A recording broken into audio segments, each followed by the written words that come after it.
XIe siècle, le comte d'Anjou Fulkenera fait la conquête de la Touraine et tente d'envahir le Maine au détriment de son comte Herbert, l'éveil-chien. Leurs successeurs se feront régulièrement la guerre. Pour échapper à la domination du comté d'Anjou, le comte du Maine demande la protection du duché de Normandie. Suite à cette protection, Guillaume le Bâtard, duc de Normandie, hérite du Maine et y impose sa domination. Il finance alors la création de la cathédrale du Mans et y construit un château en 1064. En 1066, Guillaume le Bâtard devient le concurrent de l'Angleterre avec le soutien de nombreux chevaliers du Maine. 30 bateaux partiront du Mans pour aider Guillaume dans sa conquête. Le XIe siècle voit la fondation de Laval par Guy de Dénéré. Le fils de ce dernier se serait fait offrir, en remerciement de sa participation à la conquête, un bout de sa tunique représentant un léopard. Ce symbole deviendra le blason des seigneurs de Laval. Guillaume le Conquérant, en guerre avec le roi de France, meurt en 1087. Guillaume le Roux, son fils aîné, hérite de l'Angleterre, son frère Robert de la Normandie. À la mort de Guillaume le Roux en 1100, c'est finalement le troisième frère Henri Ier Beauclerc qui récupère l'héritage du conquérant. Henri Ier reconnaît Élie de la Flèche, qu'il avait soutenu dans ses batailles, comme comte du Maine. Élie de la Flèche marie sa fille au comte d'Anjou.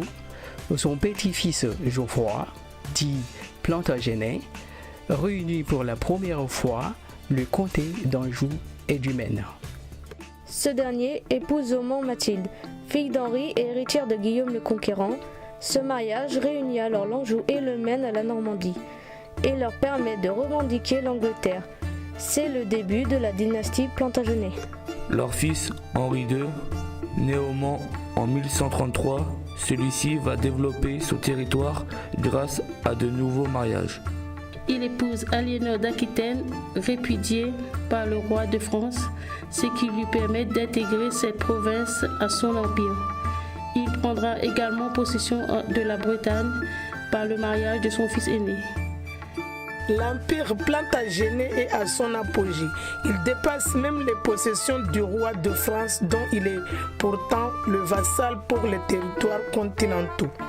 Face à cette menace, les nouveaux rois de France, Philippe Auguste, cherchent à affaiblir Henri II avec les soutiens de ses fils, Jean Santerre et Richard Cœur de Lion. En 1170, Henri II fait assassiner l'archevêque de Canterbury, Thomas Becket, précepteur de ses fils. Il est alors excommunié et ses fils se soulèvent contre lui.